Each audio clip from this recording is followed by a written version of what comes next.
swaying this way and that way.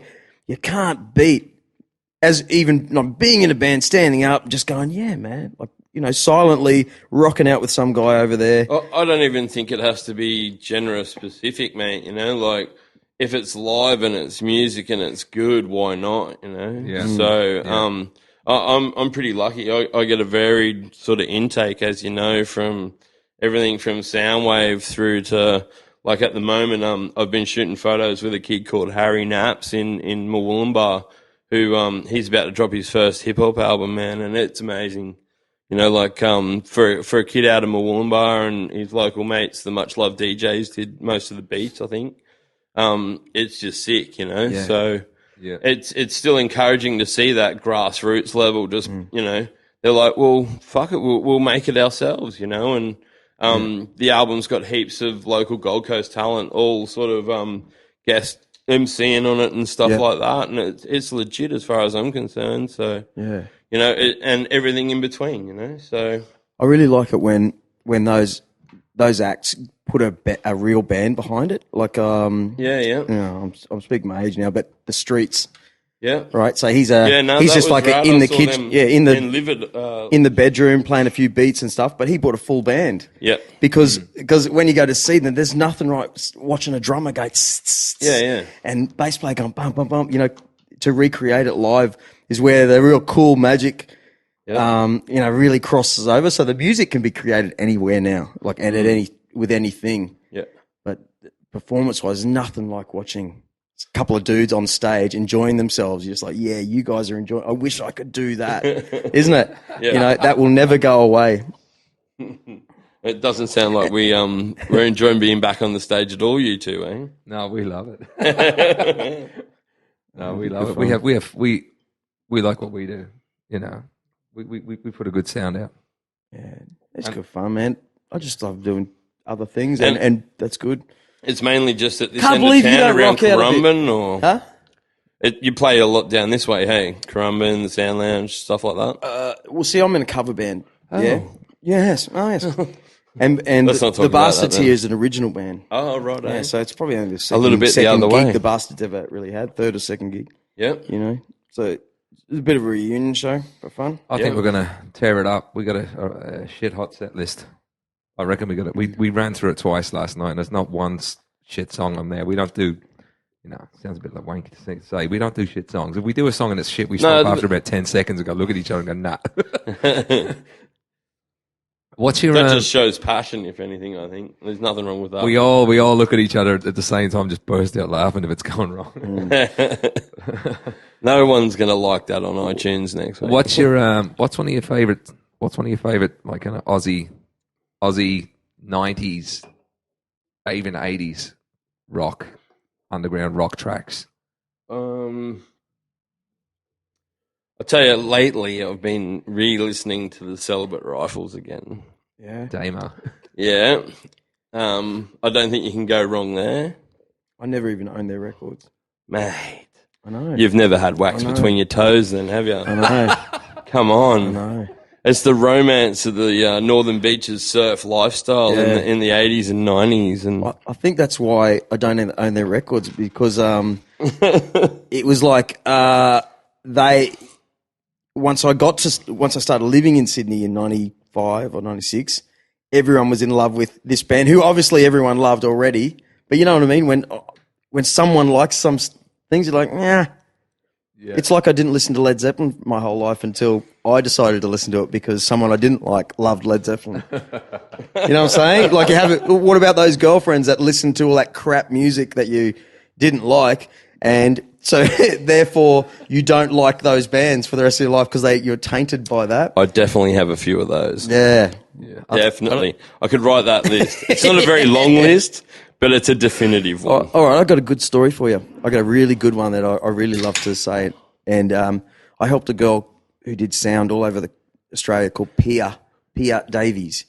And she's well known for doing sound. She was only young, real tall sort of chick. Anyway, I helped her move into this house on City Road in Newtown, the start of Newtown, right next door to Broadway in central Sydney.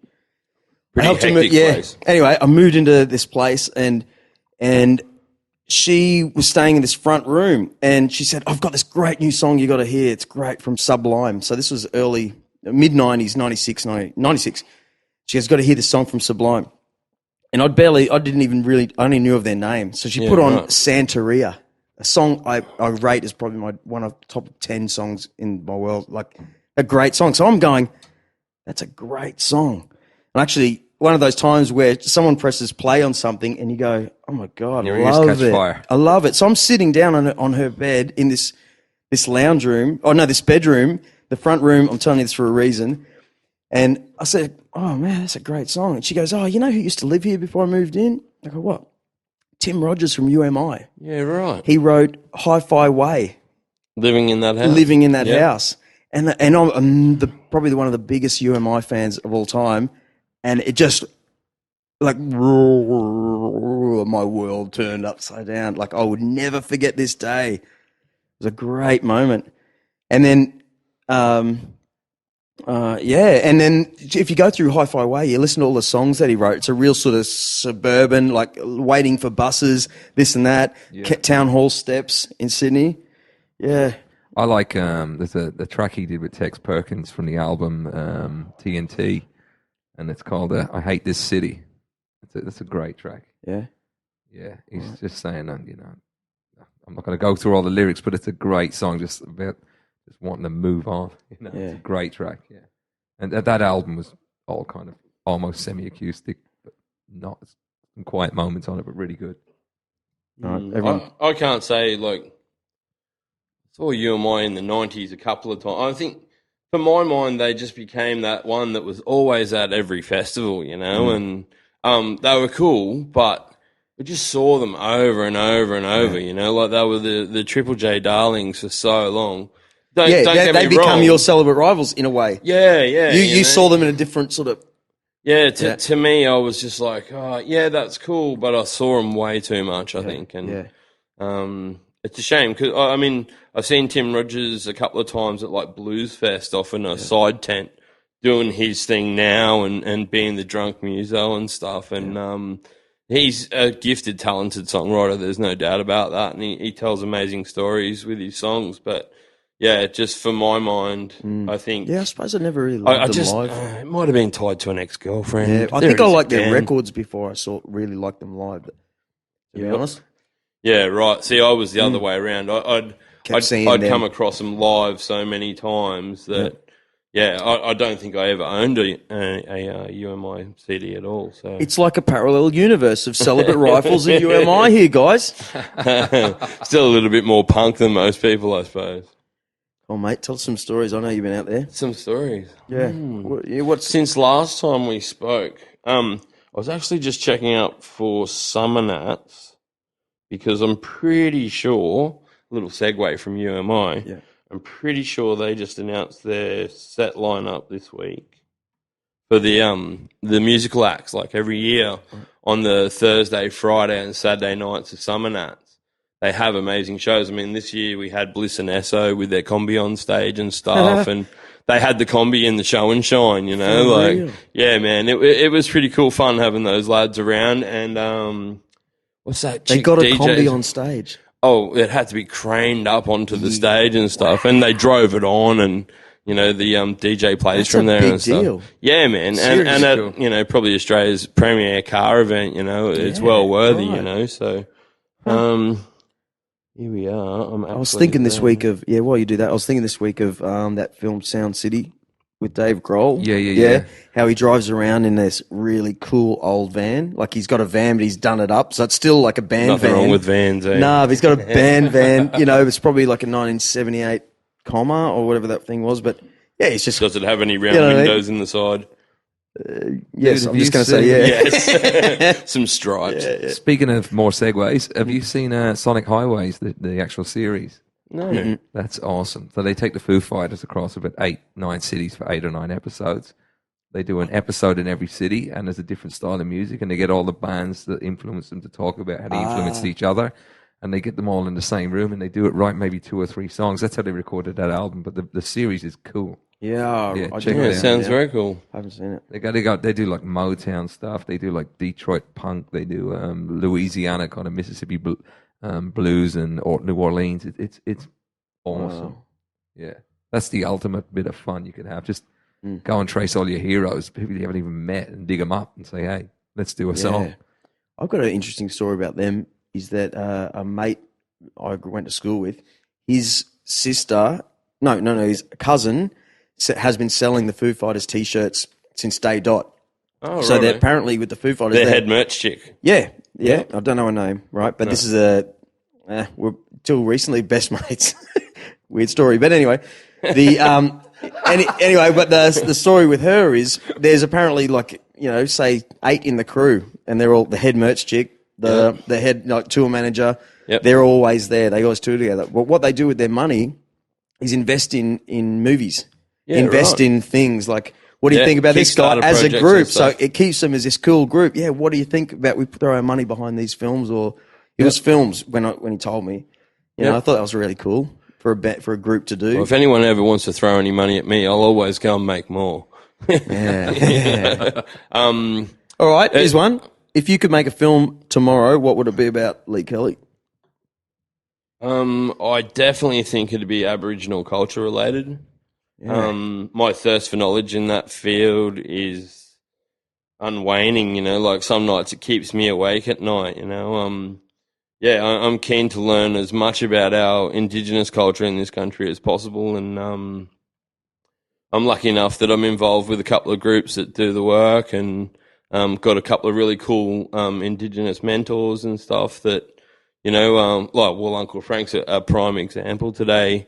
He's a Wiradjuri elder that lives on the riverbank in Dubbo, and 2 derelict caravans. I've shot heaps of photos of him, he's an amazing looking dude I think he's like 65 something, no one really knows, but, he'll run through the bush faster than any of us.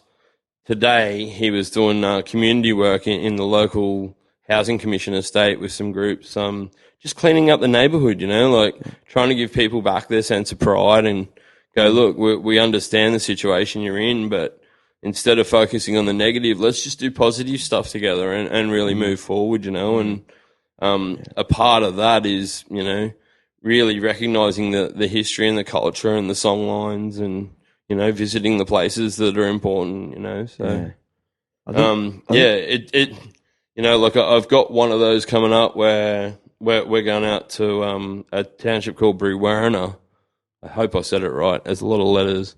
And the major problem out there really at the minute is domestic violence and ICE. And, we're going out to work with the high school kids to try and bring a little bit of a positive outlook to things, and do work with them. We still haven't decided if it's going to be a film clip or a documentary yet, but, the subject matter out there is nothing like people in here have even comprehended, so if you're going to throw some money at me, I've got plenty of projects. I think we spoke last time you were here that it always just spun me out how we were never taught how to say hello in the local Aboriginal dialect. That's just bizarre. That's the number one unbelievable thing. You know what I mean? Like if you go to Fiji, it's bulla bulla. So how did it not happen? There's a lot of Aboriginal languages, though. The number of dialects is quite wide. Yeah, we all know that, but at least, huge. right where I am now, it's amazing how we don't know this one. Yeah. So that's my main focus at the moment. Like, if you're with us at Moree, it's Yama out there is hello, and I've done some native language programs out there and stuff. It's pretty cool. But I'm connecting with Russell Carrara, I think his name is, here in Coolangatta. He's the Indigenous guy that I got your sign there. But I didn't know you know sign language, Drew. Fresh tin, he says. Fresh tin. Uncle Russ is an extremely interesting character as well. Yeah. He plays these lads. He plays didgeridoo for the Quickie Pro and stuff, and does the Welcome to Country and stuff. Yeah, I think he what do you want of a better word? Blesses the ocean. Yeah. the Quickie Pro. I've seen him a few times. Yeah, welcomes everybody to his land and stuff Yeah. as well. I believe Snapper and stuff still Bundjalung, which is Yeah. the tribe that goes right out through Mount Warning and out to Nimbin and stuff like that. Yeah. So and down to it's past Ballina. yeah, it's a fairly large sort of area, but